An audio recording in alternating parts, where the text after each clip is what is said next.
You have to get rich now. This is what I don't understand. Oh, I lack motivation, but you don't have time. You have to get rich now, like today.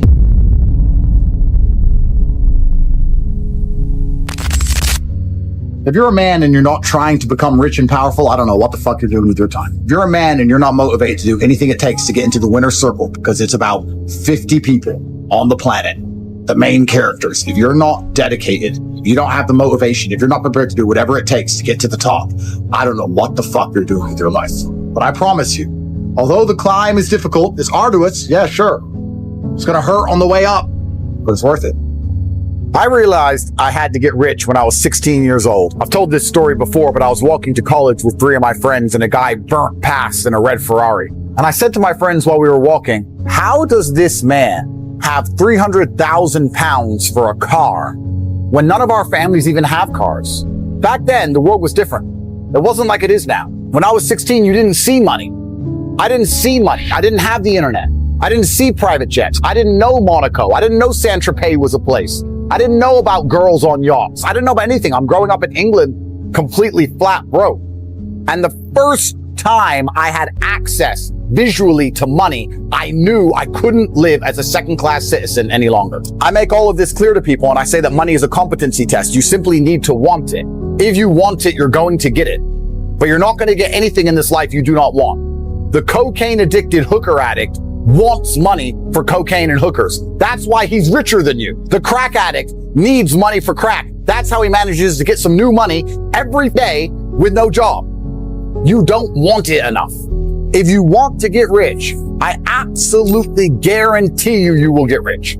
You have the entire world at your fingertips, and you're still not motivated, and you still don't care enough, and you're still not prepared to try something new. When we were poor, how often was I talking about trying to get rich? I don't think we spoke about anything else ever. Every day, all day, what did we talk about when we were poor? How to get rich, why we need to be rich, what we do if we were rich. And we imagine these fictional scenarios. We'd say, we'll just go to brand new cities and we'll just stay in the best hotels and we'll just have girls and we'll just have money. And we sit there and go, but if you travel around all the time, how do you have a job? How do you work? I was like, I don't know, we'll work it out. Remember actually saying, like, we're just going to travel and have money. Yeah, we'll be in New York, smoking cigars in the back of a Maybach. There'll be millions in the account somehow. But we were still in the paradigm of jobs. So we're like, it would have been like time off work. So maybe we can work a bunch. We could have a month where we can just travel around. Wild. It's all we talked about all of the time. I thought someone was rich for the most basic things. If you had Coke in your house as a kid, I thought your parents were rich. Yeah, drinks that weren't tap water. If you had drinks that weren't tap water, your parents were rich. Yeah, we were. I remember feeling rich because I had food in the fridge full of food, a few bottles of booze, 2 bottles of Smirnoff, bottle of whiskey, a couple bottles of wine in the fridge. I thought, fucking, I'm prepared for a weekend. Should we live in New York? New York, where the rich people live. I quite like New York. Are we going to end up doing American Psycho if we move to New York, Tristan? We're going to end up buying business cards and going to dinners and giving business cards out and having loads of hot girls in our apartment. Another thing I don't understand about people who don't try and make money. Getting rich is the easiest way to achieve all the things you want to achieve. Oh, yeah. You want people to respect you when you talk. Yep. Easiest way, get rich. Yep. You want girls to love you. Easiest way, get rich. You want to leave a legacy and be remembered. Easiest way, get rich. It's amazing that people say getting rich is hard when it's in fact the easiest possible way to achieve all the things you want to achieve. How else can you go down in history and be remembered in a positive light without getting rich? You'd have to dedicate your life to charity and live in a fucking shithole. But you could do a lot more charity if you had money. Exactly. So I'm not even saying that in those scenarios, money wouldn't help you. But I'm saying that for you to even go down in history without money, you would have to completely sacrifice all good about your life when you could instead just get rich. Or get rich and do the same thing and do better than you would do without the money. So money is not everything, but it is an easy way to make your mark in history. And also it's a basic competency test. If you're alive for long enough and you still don't have any money, there must be something wrong with you. You're either stupid or lazy, or you're not dedicated, or you're not thinking outside the box. You're too lazy to attempt to try something new. So you are lazy. You can be lazy while working hard. Yeah. A lot of people who work very hard who are still lazy. Back then when we were trying to get rich, We tried a new thing every 5 seconds. Remember, every day we tried something. Yeah, a lot of them failed. All of them failed. We try this, we try that, we try this, we tried those energy drinks in Tesco. Yeah. That's that old story. SMS text line competitions. SMS text line competitions in magazines. We tried to set up that weight loss thing website. Remember when I found that website? You make weight loss website. Yeah. We tried everything. Every day we had a new business idea. None of it ever worked. But most people are not prepared to keep trying new things. When we say to people, guys, here's something you can try, often they go, yeah, but I've already got something. Well, then do fucking both, idiot. Yeah, exactly. Sleep less. Sleep less and get rich. Sleep 2 hours less a day. You either want it or you don't. Truthfully, if you want it, it's impossible to fail. Yeah. It's actually amazing how impossible it is to fail. Everybody has to play the game of trying to get some money. Everyone. Everyone on planet Earth, no matter who you are, no matter how much of an anti-capitalist hippie you are, you have to play the same game as everyone else. Try to get some money to do the things that you want to do. So you may as well get good at it. It's true. If something about life is certain, get good at it. Like war, like violence, and like making money. Imagine the mayhem of people recognizing us, you fighting crackheads, you fucking nightmare. So now we have to avoid poor people at all costs, even though we were once poor, because being poor is no longer safe. No wonder they avoided us. I was like, well, I haven't got any rich friends. Now I know. They were avoiding me. Can't blame them. You know? Can't fucking blame them. It's always a risk with the brokies, you don't know. Yeah, right. You're right. Only a few of them are ever going to make it out. Most of them are going to stay exactly where they fucking are. Angry, sad, and bitter with Twitter accounts. Stay away from them. Angry, sad, and bitter on Twitter. Hate's not a brand. You can't build on hate. You can hate someone with all your heart. You can't build on it. You can't get rich from it. All that time posting hate about someone else, you can't build on hate. But build on love, by empowerment. You can't build on hate. It's not you can't monetize it. No one gives a shit that you're a hater. Yeah. That's why they're only going to lose and we're just going to keep winning. This goes back into what we were saying earlier, right? This is why I'm so happy for there to be losers. Because for there to be a winner, there has to be a loser. The reason it's so easy to win in the world today is because the majority of people are perfectly prepared to lose. Yeah. You just described, you have to wake up and you have to give a shit. You have to wake up and go, you know what? I'm responsible for my health, and I'm responsible for my finances, and I'm responsible for my family, and I'm responsible for the decisions I make, and I'm responsible for my work ethic, and I'm responsible for my motivation, and I'm gonna win. That's all you have to do to be monumentally wealthy. Yeah. And the reason it is so easy is because most people can't do that. If everyone could do that, then to win would be hard. So I would hate for all the losers to start being winners, because then it's hard for winners to win. Yeah. And I still want to win against the winners. But luckily, God has put us in this version of the simulation where it is so brutally easy to surpass everyone around us. I look at people and just go, you haven't even tried. It's like a race, and the gun goes off, and I start running as fast as I can, and I turn around and no one's even moved. Yeah. So I'm like, all right, well, I'll jog then. And I'm nearly done, and no one's even moved. Then I start walking. Then I just lay down and just have a rest. And I look at the back of the finish line, the start line, and everyone's still standing there. I don't feel like running. I'm not motivated. I'm stressed. Like, they're all just standing around the fucking start line. Yeah. And I'm right there at the finish line, and they're telling me like, oh, you're a bad person because you have money. I just gave a fuck about my own life. Like, I just cared. How there are people waking up each morning and not giving a shit about their own life. Who do you expect to wake up and give a shit if you don't? Or even you or me, do you think any of us wake up and go, John, I really need to get John a Ferrari. I really need to get John a Ferrari and a hot bitch and a nice big house. Today I'm gonna focus on John. No, we'll help you if you're here to help, if you're here to be helped. Now you care.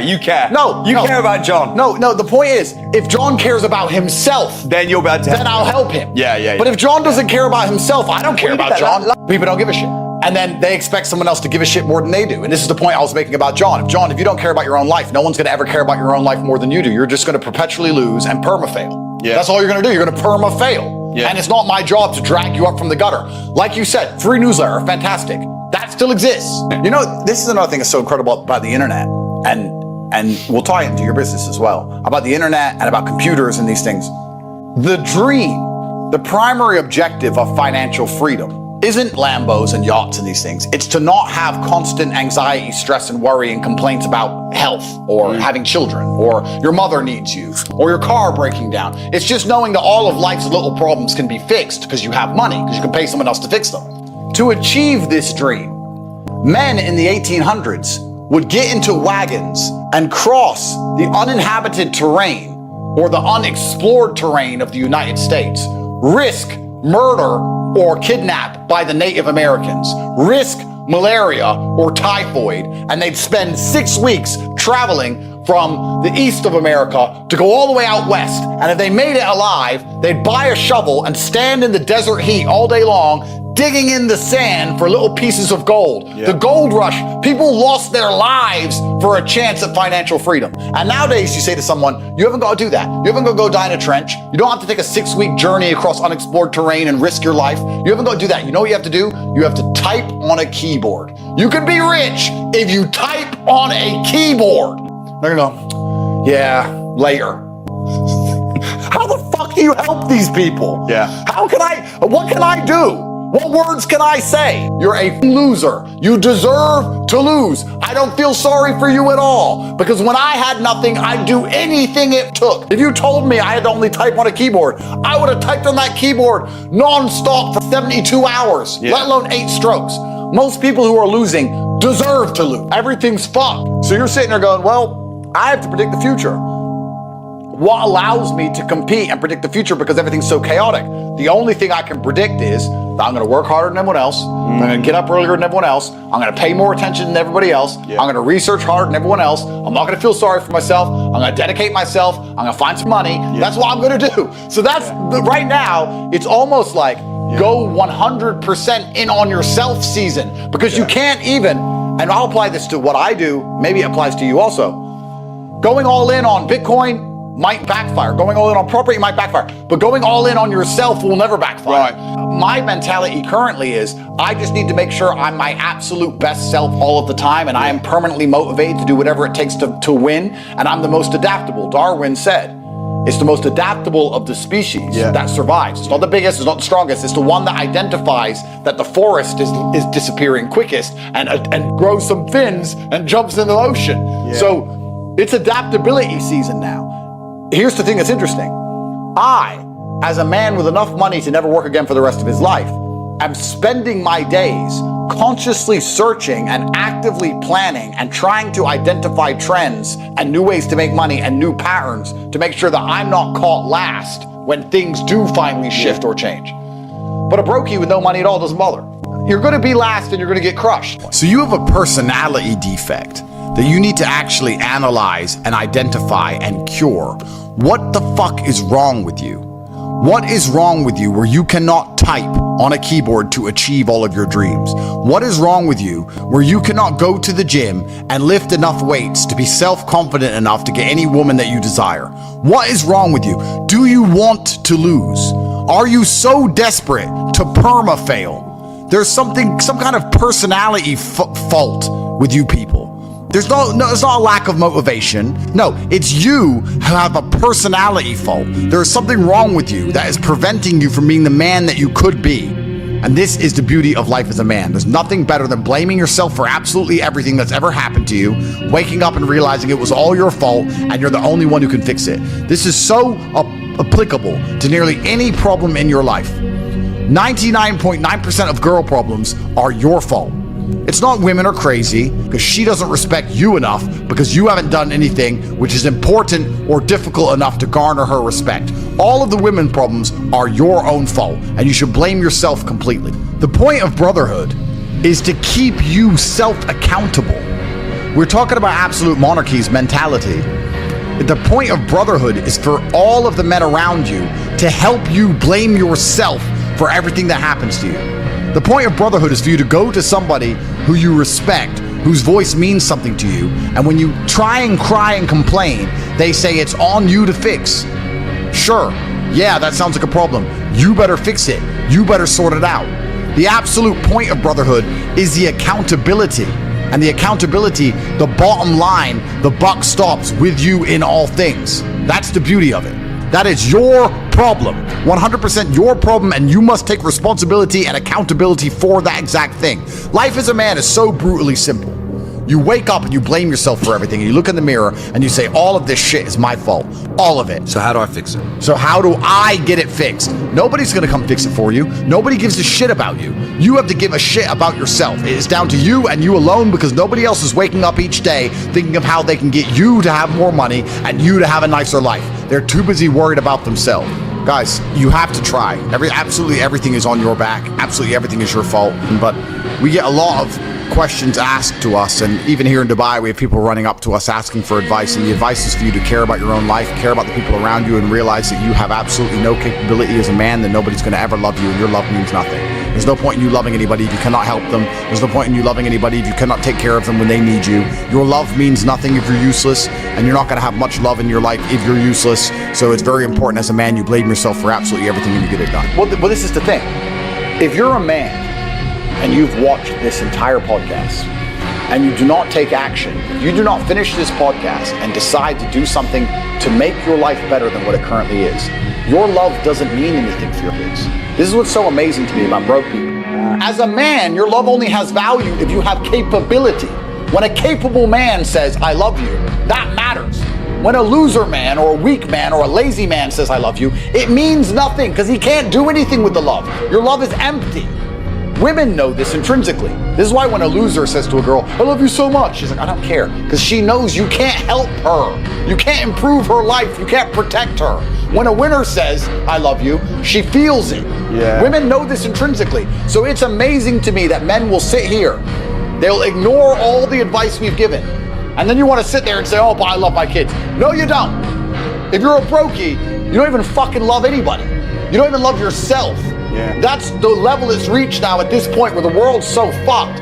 When I see a person at 40 years of age with no money and no drive, and he goes, oh, I really want to make it out. I say, you don't give a shit about your family. You don't give a shit about your last name. You don't give a shit about yourself. You don't give a shit about anybody. I'm like, what do you mean you're not trying? Oh yeah, I don't like you because I'm a trier. We have different life philosophies. We look at the world completely differently. I can't get along with you. We can't correlate. I'm a trier. You're refusing to try. I can't even say it. We don't speak the same language. You're speaking Uzbek to me. I don't know what you're talking about. I don't like those people because those people, every time I've ever tried to give them a chance, has done nothing but drag me down. I can't drag them up, but they can drag me down. Right. Somehow. I can't get them anywhere, but they manage to anchor me. So I don't like those people. Yeah. So if you're a full-grown man and you're watching this and you do not have the capability to take your entire family and move to Tokyo tomorrow for whatever reason, if you don't have that kind of finance or capability, you need to take a long, hard look in the mirror and say, what the fuck does my love even mean? What kind of man, what kind of head of the family even am I?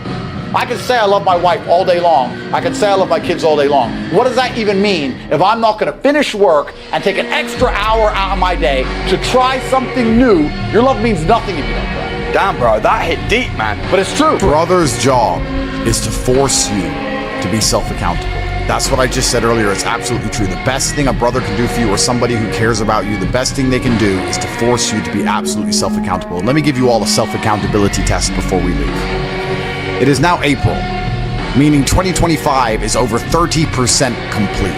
It's over 30% done. You remember New Year's Eve like yesterday. We all remember what we did on New Year's Eve. And you remember thinking, this is going to be my year. I'm going to get so much done. And if you're honest with yourself, you're sitting in the same room. You have the same girl, the same car, living the same life. You're about to waste another entire year. Ask yourself this question. If you do not blame yourself instantly for the fact that you are not yet rich, you said 2025 was going to be your year, it's 30% done, you've made no steps in the right direction, you are no closer than you've ever been. If you are not going to completely blame yourself for this lack of action and this lack of monumental success, then who else are you going to blame and what else is going to get done?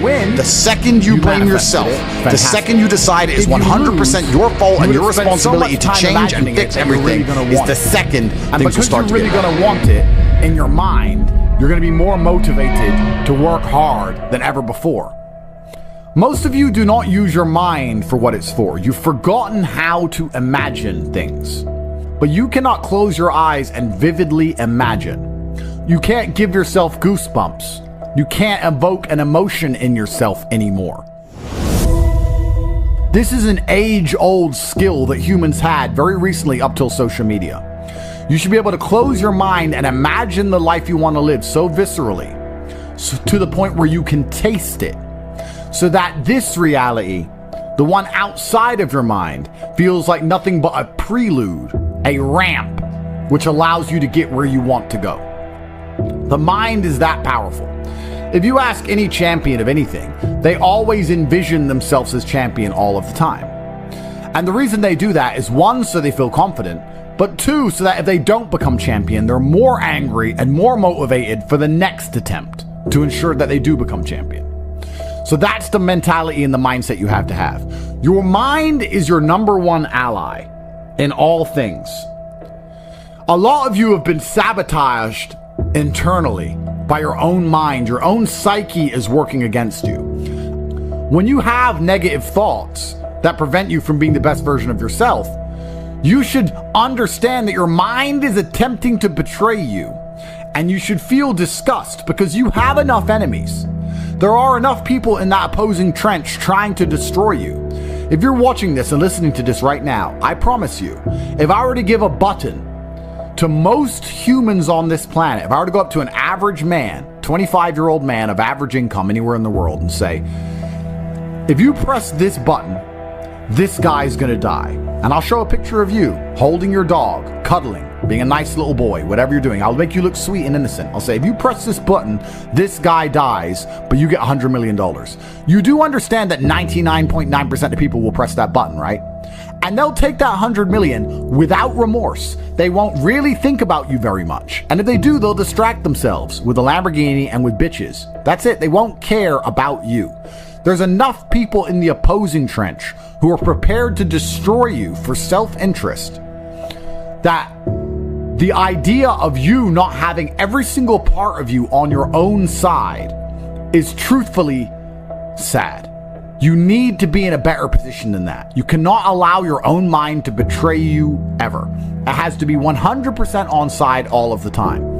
Once your mind is on side, once every part of your psyche is on your team, that's when you can go and look for other teammates. You can expand your network of other people whose psyche is all 100% on their side, and you have a unified outlook on the world. Then you can go and get things done. But the idea of self-betrayal is something most of you are struggling with and you didn't even realize. So as a thought experiment, we're going to sit here and I want you to actually think about it. How many times have you doubted yourself? How many times have you didn't feel like doing something you knew you were supposed to do? How many times has your mind tricked you into procrastination or being lazy? How many times has your mind convinced you that it was okay to fail and lose even though you didn't try your best? How many times have you sought comfort in excuses? How many times have you betrayed yourself? Don't worry about your enemies attempting to crush you. That's another conversation. If you actually analyze most of your failures, you're going to see the majority of them come from self-sabotage. And once you're in a position like me where you never betray yourself, where your mind never lets you down, ever. My mind knew exactly what I had to do. I did not miss a single day's training. I did not lose my mind. I did not go mental. I did not have a breakdown. I acted exactly as I was supposed to act. I was fully professional in all things. I got as much work done as I could possibly do. I was extremely productive. I used the experience for what it was. My mind never betrayed me. If you listen and look back on most of your failures, you're going to see that it was your own mind that betrayed you. It wasn't your enemies that tricked you. It wasn't your enemies that outmaneuvered you or outsmarted you. Most of you are not yet at high enough echelon to even have enemies of caliber. You were simply self-betraying. And until you identify that pattern and get yourself in the habit of ensuring that is impossible, then you're always going to lose against people who fully believe in themselves. You know, one of the things that stupid people have that makes stupid people quite successful sometimes is irrational self-belief. And the smarter you are, sometimes the harder it is to irrationally believe in yourself. But if you're dumb enough, you can be arrogant enough to have this irrational self-belief, and you will see some people be very successful, and you say, how is this idiot successful? Because they're so stupid that they don't consider the idea of failure. Their mind isn't advanced enough. They are not cognitive enough to consider betraying their own being. They only see outside. They don't self-reflect. If you're intelligent enough to self-reflect, you need to do it so that you can come up with feedback so that you can constantly improve, but be very aware of the trouble that can come from a mind that's not 100% on your side. My mind is 100% on my side in all ways. If I have to do something difficult, even if my body can't do it, My mind believes I can do it all the time. And you'd be amazed how much of life, even in the physical realm, is mental. If you believe you can run a marathon, you can run a marathon. If you don't believe you can run a marathon, you can't run a marathon. Because a marathon is hard. And by believing in it, by truly believing you can do it, then you will your body to a different level than if you don't believe you can do it. It's the same with absolutely all things, including making money, including the gym, including dealing with mental struggle. Anxiety is self-betrayal. Panic is self-betrayal. Procrastination is self-betrayal. Laziness is self-betrayal. Lacking motivation is self-betrayal. All of these things are self-betrayal. Most of you, your largest enemy on the planet today is yourself. You are the one who is destroying your own prospects because you don't have your own mind under control.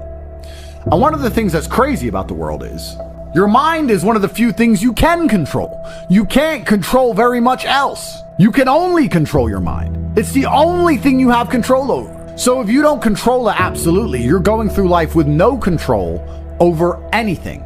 You don't control your own mind, which means by extension, you do not control your life. You do not control your woman. You do not control the weather. You don't control nothing. You're just an empty vessel going through life with zero control over anything. You can control, once your mind's in check, your reaction and attitude to things. When you're in the trenches, there's people who give up. There's people who quit. There's people who sow FUD. There's people who feel sorry for themselves. There's people who want an easy way out. And there's other people who say, listen, this is a test.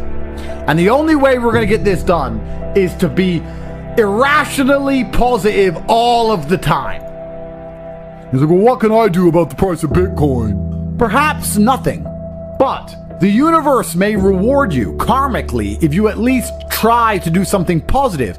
Go for a walk. Go for a run. Burn some calories. Why don't you go down to the nearest grocery store and buy the old lady's groceries? How about that? You're unhappy that Bitcoin's gone down. Fine. What I recommend you do, although you may not understand this because you don't see them as linked, but karmically, all things are linked inside of this universe. Go down to the local grocery store and buy some groceries for an old lady. That's what you should do to fix the Bitcoin price. Now, will that genuinely affect the Bitcoin price? I don't know. It's amazing how this world works. Perhaps in some strange version of events, that slight delay in her thanking you and her getting in the car ends up leading to an increase in the Bitcoin price. But even if it doesn't, perhaps you'll learn something about not being so attached to money. Perhaps you'll feel grateful and understand you have a lot more spare money than you thought in the first place. Perhaps your attitude to the world will change, which will allow you to be more open-minded so that you can approach opportunities in a different way so that you make more money later on. Karmically, it's impossible for us to tangibly link how that positive action will lead into something else positive in your life later on. We just have to have faith that it will, because it will. So when I said this to this guy, he's like, LOL. That's his reply. He replied LOL when I said he should go buy groceries for somebody. And he doesn't understand the world. And I thought, well, why don't I go speak to thousands of people and talk positive then? Not to save him, but just to put my money where my mouth is. Just to prove that you can just do something good. And if you just do something good, it is better than doing nothing. Rain dances work. If you need it to rain, you shouldn't sit and pray. You shouldn't sit and hope. You shouldn't sit and complain that it's not raining. You shouldn't sit and wait. You should rain dance. Does a rain dance make clouds appear? No. But you should take action. Perhaps your rain dance, although will not make clouds appear, will be viewed by a tribe high on the mountain far away. And they'll look down seeing you rain dance and realize that you need water. And then maybe Providence and luck will have this tribesman appear with big barrels of water saying, we think you might need water and we have some spare. If you didn't rain dance, they wouldn't know. They just see you sitting around being a mopey dipshit, crying his eyes out. That's why it's so important to take action in all things. Action solves all. Raw action is the answer. Raw action solves all. It is a mindset. So this dipshit complaining about the crypto price, he's not prepared to rain dance. He's not prepared to help a granny with her groceries. He's not prepared to do anything. God does not reward men that way. God rewards men who attack the world. You have to go and get things. You have to show that you deserve them. Even in mating, men go get the woman. Men go get money. Men go take land. Men go. We go and happen to the world. The world doesn't happen to us. What did we say earlier about if you try your absolute best, you can always find the W even in the L? I tried my absolute best, so I win. Raw action solves all. If you had that kind of attitude, you wouldn't be looking at a crypto price and sitting there praying and hoping like a dork. You'd be doing something about it. Oh, I need your help. Do you? I don't even see you trying. And that's how God views things. That's how, in fact, most wealthy people view things. I haven't seen you do anything that warrants me giving you a second of my help. People feel like rich people are horrible because we don't help the normies. Even if you try and help normies, most of them are beyond help because they are self-sabotaging and lazy. You have to at least show to the people who are important in the world that you're not those things in the beginning if you ever want to be taken seriously, at least. That's one of the first things you can do. But I want to see that you give a shit. I only want to give money to people who know how to rain dance. I only want to give money to people who sit and believe that the rain dance is the answer. I like rain dancers. I like people who sit and say, I don't know what to do, so I'm going to do something. I don't know what to do, so I'm going to just do something positive. I don't know how to make Bitcoin go up. I'm going to buy an old lady groceries. I don't know what to do, but inaction in and of itself is an action. And men of honor do not allow the universe to decide for them. They decide their fate. And you decide your fate with hard work and vigor in all things. In fact, I would argue that a lot of you probably heard about Bitcoin in 2007 or 2009 or 2011, whenever. But you were so uninterested in doing your due diligence, so uninterested in being proactive that you just ignored it. You probably don't even remember being told about it because you didn't give a shit. Yeah. And then you have the gall and audacity to sit here and say, if someone told me about Bitcoin back then, I'd be rich. No, you wouldn't. If you're the kind of person who would have got rich from Bitcoin back then, you're the kind of person who can get rich right now by taking action, by paying attention. If you're refusing to do the right things now, you would have never done the right things. And retrospectively identifying your failures and identifying how many right things you've missed out on is actually a form of hard cope. Oh no, I just don't have the chances. You've had chances and wasted them. And you have another chance right now to do your rain dance. You have a chance. You're sitting here right now during a chance. You have a chance from God because you're breathing. You have a chance right now to get things done. Now you can retrospectively look back on this period of time and go, oh yeah, I was young and energetic, but I wasted it. But if someone had just told me to try hard at this, I would have been. I'm telling you right now, I'm telling you about Bitcoin in 2009, but you're not going to do anything. It's almost impressive how difficult it is to make the average person move. The average person is a statue getting shit on by the pigeons, and they'd rather just sit there covered in shit than move. It's very hard to inspire people to take initiative to save themselves. It's incredible.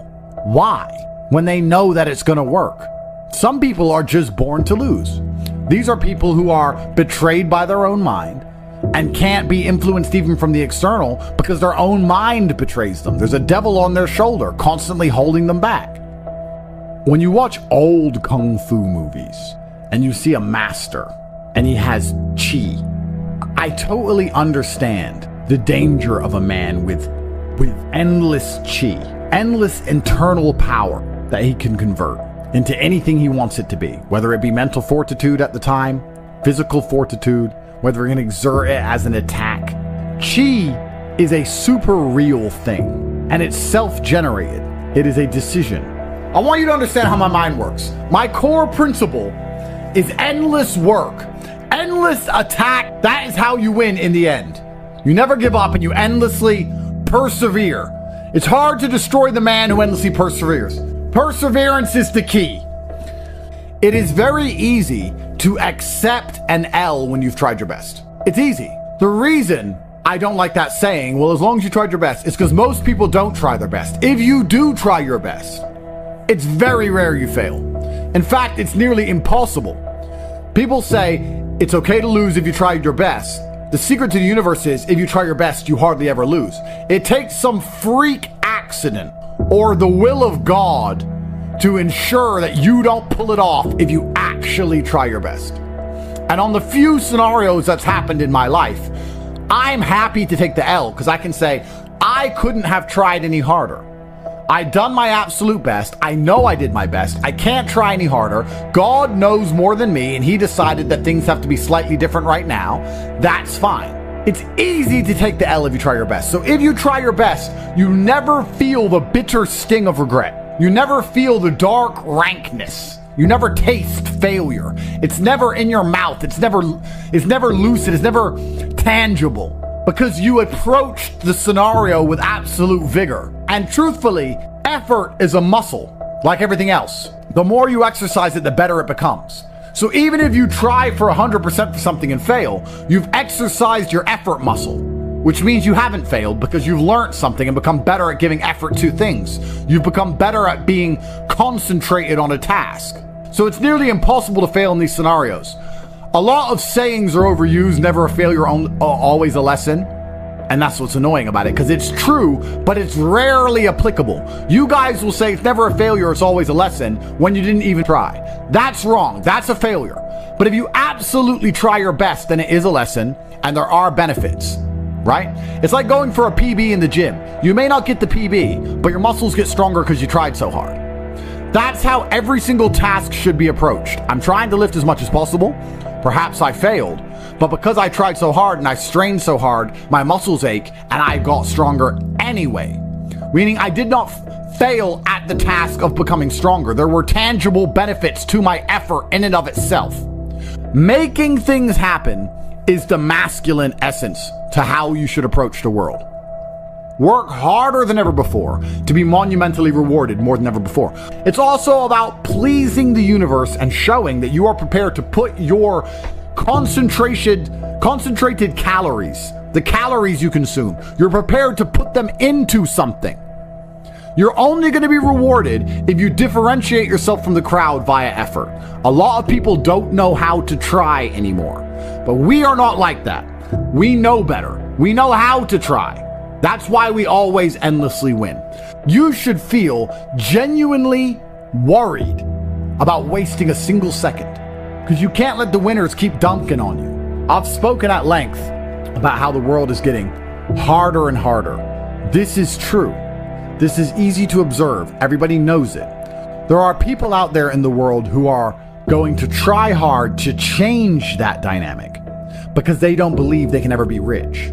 There are people who are going to sit and say, I don't want the rich to get richer and the poor to get poorer because I'm poor. And there's other people who sit and say, I like it this way.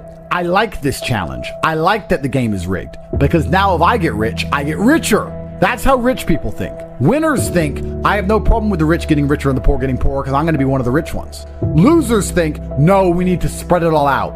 If you accept the rich will get richer and the poor will get poorer, then you need to be prepared to do whatever it takes to win the game. Just like a video game, the harder the level, the greater the difficulty, the larger the high score at the end. I mean, you should try every day anyway, but let's assume you're the kind of person who can't try every day because you don't have that grit and consistency. If you're not going to pull your finger out now and finally try in these few days, when are you going to try? When are better chances going to come? Because they're actually right in front of you. This is a huge important period in your life when it comes to your success and your finances. If you're not going to try now, when are you going to try? If you're inspired, hit that like button, share this video, and subscribe for more stories of leaders changing the world. And as always, stay inspilligent and keep fighting for your dreams.